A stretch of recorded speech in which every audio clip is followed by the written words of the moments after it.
In a move no one saw coming, Ford has just announced a massive shift in electric vehicle production overseas, turning its back on Trump's America First policies. And Trump, he's not just mad, he's out for revenge. Ford was built in America, by Americans, for Americans. And now, they're selling us out. But here's where it gets even crazier. This isn't just a corporate decision. This is an all-out war. Ford has made its move, but Trump is already planning his counterstrike. And the consequences? They could shake the entire auto industry to its core. Believe me, you won't see this coming. What's happening?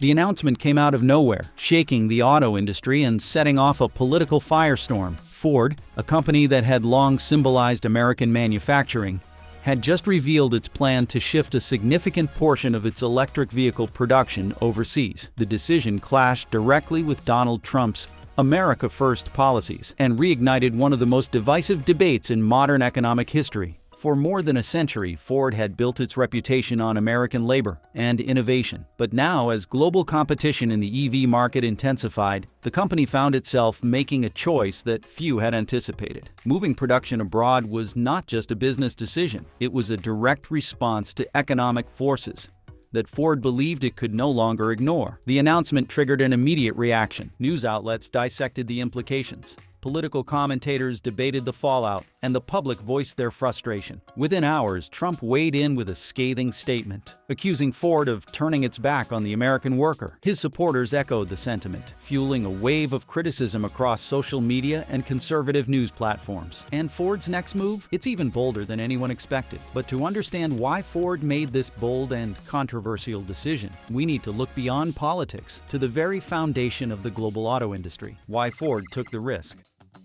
Ford's decision did not come lightly. Behind the scenes, the company had been struggling with a crisis that had been building for years. The rising cost of production in the United States, fueled in part by Trump's tariffs on key raw materials, had made domestic EV manufacturing increasingly unsustainable. The problem was simple but unavoidable. The essential components for EV batteries, lithium, cobalt, and nickel, were primarily sourced and processed overseas. The United States lacked a sufficient domestic supply, forcing automakers to rely on international suppliers. Ford had tried to work within this reality, but escalating tariffs had made imported materials even more expensive, cutting deep into profitability. The company found itself at a crossroads. Keeping production in the United States meant higher costs, higher vehicle prices, and a growing disadvantage against competitors like Tesla and foreign automakers. Moving production abroad would allow Ford to stay competitive in the global market, but at the cost of angering American consumers and political leaders. In the end,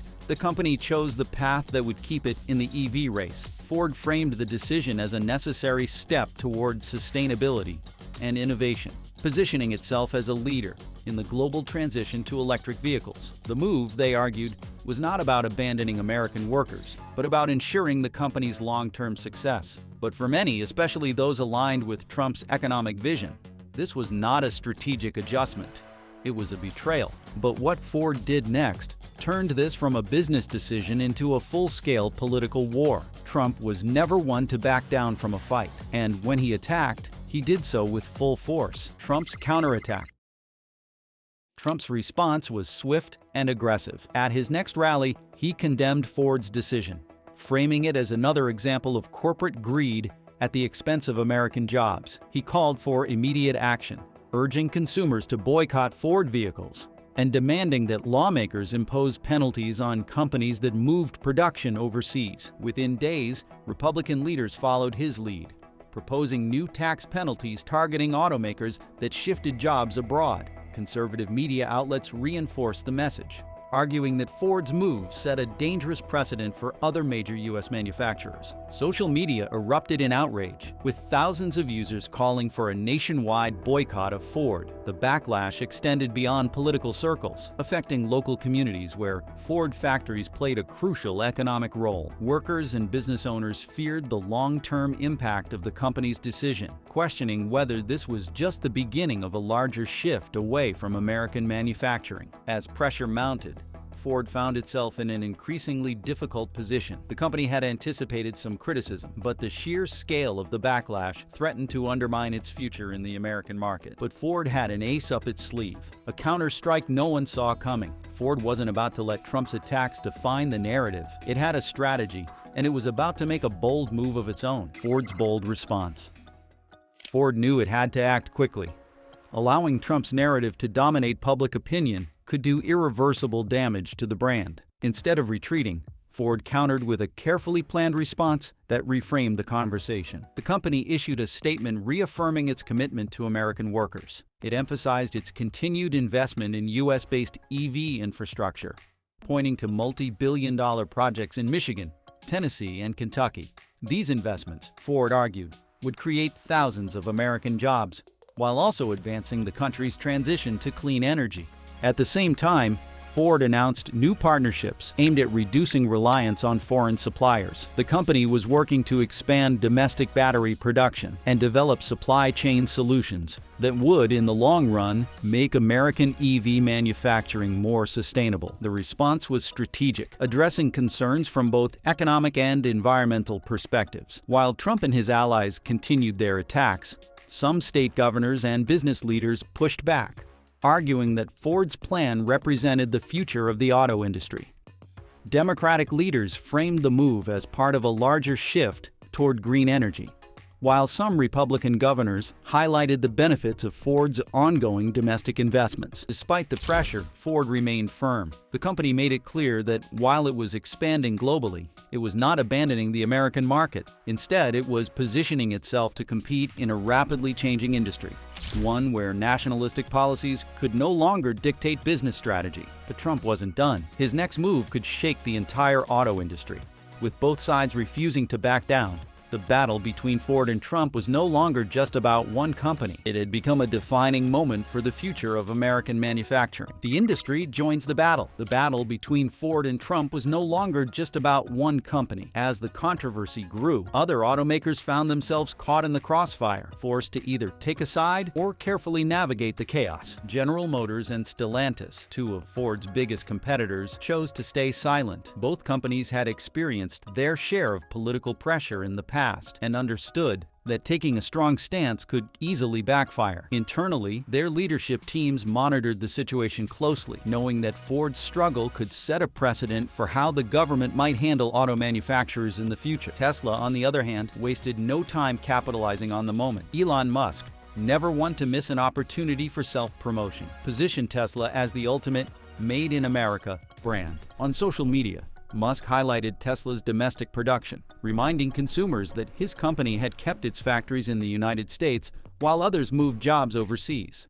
The message was clear. While Ford was embroiled in a political war, Tesla was focused on the future of American innovation. Meanwhile, global automakers like Toyota and Volkswagen watched the situation unfold with growing concern. Unlike Ford, they had worked hard to maintain political neutrality, often expanding their investments in the United States to avoid scrutiny. In response to the Ford-Trump battle, both companies quietly ramped up their U.S. operations, announcing new manufacturing projects in states like Texas and Alabama. The goal was simple: to reinforce their commitment to American jobs and avoid becoming the next target of political outrage. The industry was now deeply divided. Some companies saw the fight as a warning, a sign that shifting production overseas could come with severe political consequences. Others saw it as an opportunity to step up and strengthen their position in the American market. But for Ford, the battle was far from over, because beyond Trump's attacks and the public backlash, a much bigger crisis was looming. But Ford wasn't just fighting Trump, it was facing a much bigger crisis: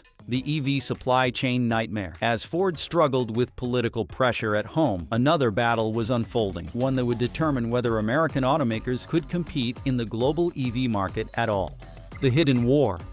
Ford's decision to shift EV production abroad was not just about cutting costs. It was about survival. The reality was that the entire electric vehicle industry was built on a supply chain dominated by one country, China. For decades, China had positioned itself as the world leader in lithium-ion battery production. The country controlled the vast majority of global lithium and cobalt refining, two essential materials needed to power EVs. While the United States had rich deposits of these minerals, it lacked the infrastructure to process them at scale. As a result, American automakers, including Ford, had no choice but to rely on Chinese suppliers. Trump's tariffs had only made the situation worse. While the goal had been to bring manufacturing back to the United States, the high cost of importing raw materials made domestic EV production increasingly expensive. Ironically, the very policies meant to boost American industry were pushing companies like Ford to seek more affordable production options overseas. China's dominance in the EV market was not limited to raw materials. Over the years, Chinese companies had developed some of the most advanced battery technology, allowing them to mass-produce components at a fraction of the cost compared to American manufacturers. This put Ford, General Motors, and other U.S. automakers at a severe disadvantage. While political debates raged in Washington, Ford executives faced a stark reality. If they wanted to remain competitive in the EV race, they had two choices: find a way to build a domestic supply chain from scratch, or establish new partnerships in China and other foreign markets. The latter option was the fastest and most practical solution, but it came with major risks. Any association with China would only further fuel Trump's attacks and deepen the public's perception that Ford was turning its back on American workers. Yet the alternative, waiting for the United States to develop its own battery industry, was simply not an option. Ford needed a strategy, and it needed one fast. The company could not afford to be caught between political warfare and supply chain constraints. If it wanted to survive, it had to take control of the situation before Trump or his allies made the decision for them. Ford realized something that would change everything. It needed a whole new strategy. With growing pressure on all sides, Ford was about to make a move that no one saw coming, one that would redefine its place in the American auto industry. Ford's surprise move.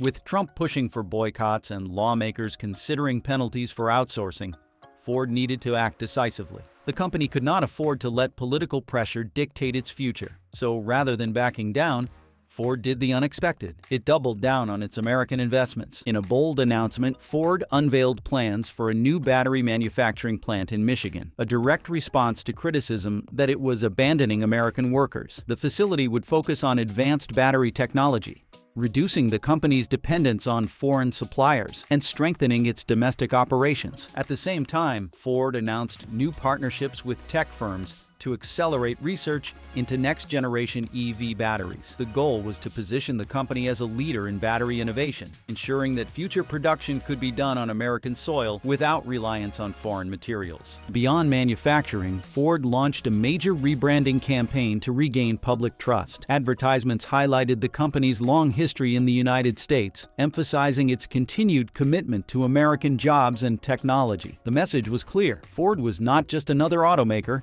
it was an American institution adapting to the future. The strategy was risky but calculated. By making aggressive domestic investments, Ford could shift the narrative away from outsourcing and toward its long-term vision for American manufacturing. It was a move designed to appeal to both sides, proving to critics that it was not abandoning the U.S. while securing the international resources needed to stay competitive. But just as Ford was gaining ground, Trump made his boldest move yet, one that threatened to undo everything the company had planned. But then, Trump made his boldest move yet, one that could destroy Ford's plans overnight. Ford had made its move, but the battle was far from over. Trump still had one last weapon at his disposal, and he was about to use it. Trump's last-ditch effort to crush Ford. Trump had already called for boycotts and pushed lawmakers to take action, but he was not finished yet. Determined to punish Ford for its decision, he escalated the fight by proposing new tariffs on all automakers producing vehicles abroad, including those with major U.S. investments. The proposed tariffs would directly target companies like Ford, General Motors, and Tesla, making it more expensive for them to sell cars in the United States if they relied on foreign production. This was a direct hit to Ford's long-term strategy, threatening to offset the benefits of moving EV production overseas. Conservative lawmakers quickly backed the proposal, arguing that automakers needed to be held accountable for outsourcing jobs. At the same time, environmental advocates criticized the move, warning that additional tariffs could slow down the country's transition to clean energy. Ford suddenly found itself under pressure from both sides, one accusing it of betraying American workers, and the other questioning whether the government was making EV adoption even harder. The stakes had never been higher. If the tariffs passed, Ford's entire global strategy could be at risk. But if the company backed down now, it would lose credibility in the highly competitive EV market. The decision it made next would determine its future, and possibly the future of American manufacturing. Ford had one last move left, but it would change the industry forever. With the auto industry at a crossroads, Ford was about to make a final stand, one that could either secure its place in history or push it to the brink of collapse. The EV revolution: can America compete? The global transition to electric vehicles is no longer a futuristic prediction. It is happening right now. Governments around the world are setting aggressive targets to phase out internal combustion engines, while automakers are scrambling to secure their place in this new era of mobility. Yet, despite being home to some of the most iconic car manufacturers, the United States is struggling to keep pace. The numbers tell a clear story. China produces more than half of the world's electric vehicles, while European manufacturers like Volkswagen and BMW are rapidly expanding their electric fleets. In contrast, American automakers have faced setbacks, from supply chain disruptions to a lack of domestic battery production capacity. Ford's recent decision to shift production overseas highlights a larger issue. Without global partnerships, can the United States realistically compete in the EV revolution? For decades, the American auto industry dominated the world, setting standards for mass production and innovation. But times have changed. The cost of EV production is heavily tied to the availability of critical minerals such as lithium, cobalt, and nickel, resources that are largely controlled by China and a handful of other countries. While the United States has attempted to ramp up domestic mining and processing, these efforts are years away from meeting demand. At the same time, American consumers remain hesitant to fully embrace electric vehicles. While EV adoption has grown significantly, the market still faces challenges, including concerns over charging infrastructure, battery longevity, and high costs. In contrast, countries like Norway, Germany, and China have introduced widespread government incentives and infrastructure investments, accelerating the transition far beyond what the United States has achieved. Ford's strategic pivot is not just about cutting costs, it is a reflection of a larger industry shift that no American automaker can afford to ignore. If the United States wants to remain a leader in the automotive world, it must answer one crucial question: can it build a competitive EV industry without relying on global supply chains? History shows us that Ford isn't the first company to face this kind of crisis. The struggle between American companies and government policies is nothing new. Ford is not just reacting to Trump's attacks, it is proactively reshaping its global business strategy to secure its future. Ford's global play: how it plans to beat Trump at his own game. Ford's leadership understands that the company cannot afford to be trapped in a battle over nationalism versus globalization. Instead of waiting for political tensions to subside, Ford is taking action by expanding its presence in key international markets. Asia has emerged as a major focus, with demand for electric vehicles surging in countries like China, South Korea, and India. Ford is aggressively positioning itself to capture a larger share of these markets. By increasing production in Asia, Ford is not just cutting costs, it is also ensuring that it remains competitive in a region that is driving the future of the EV industry. In South America, Ford is establishing new manufacturing partnerships to create affordable EV options for emerging markets.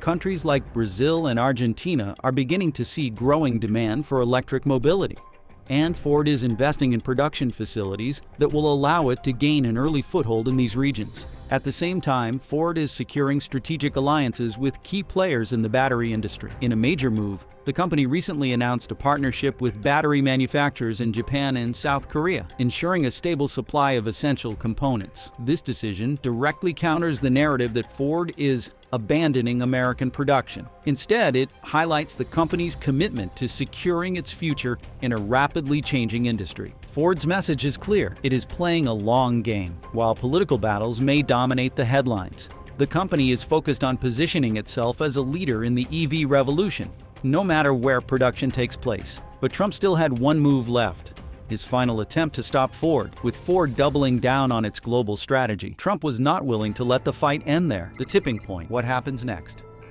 Trump is known for his relentless approach to battles, and his feud with Ford was no exception. In response to the company's expanding global strategy, Trump doubled down on tariffs and penalties, pushing for even harsher restrictions on companies that moved production overseas. Ford, however, was prepared. Instead of retreating, the company quietly doubled its lobbying efforts in Washington, working behind the scenes to build alliances with lawmakers who understood the economic realities of the auto industry. At the same time, public opinion began to shift. Polls showed that while Trump's tariffs appealed to his core supporters, a growing number of Americans saw Ford's strategy as necessary for staying competitive in the global market. Then, just as the Ford-Trump battle seemed to reach a stalemate, something unexpected happened. Another major automaker entered the fight. A competitor facing similar pressures made a bold move that changed everything, proving that Ford was not alone in this struggle. And then another automaker stepped into the ring, one that changed everything. Ford was no longer the only company at the center of this battle. The auto industry as a whole was facing a defining moment, and the fight was about to escalate even further. As Ford navigates its own crisis, another automaker serves as a cautionary tale, General Motors, which found itself in Trump's crosshairs long before Ford did.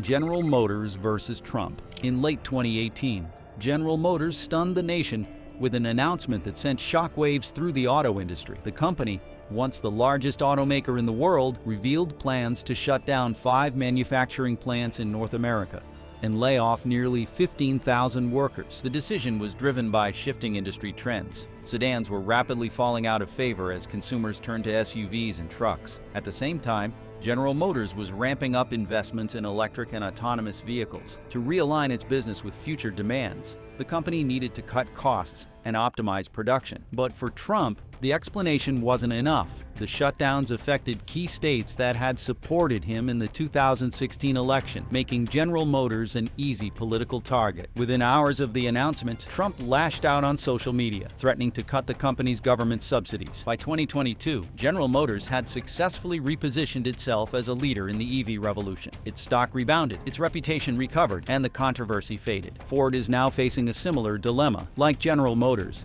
it is betting on the future, but can it survive the immediate political firestorm?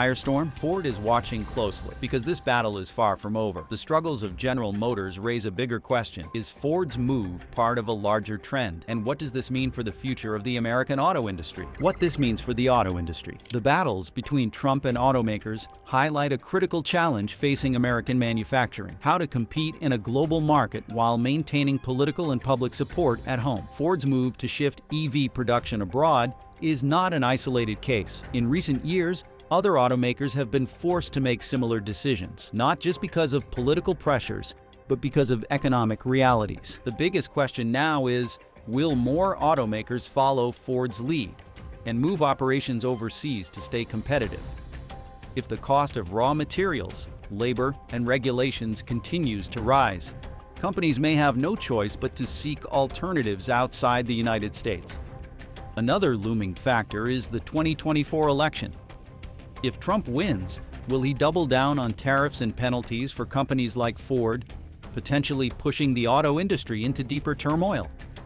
On the other hand, if a different administration takes over, could new incentives make it easier for automakers to build EVs domestically? The government holds immense power in shaping the industry's future.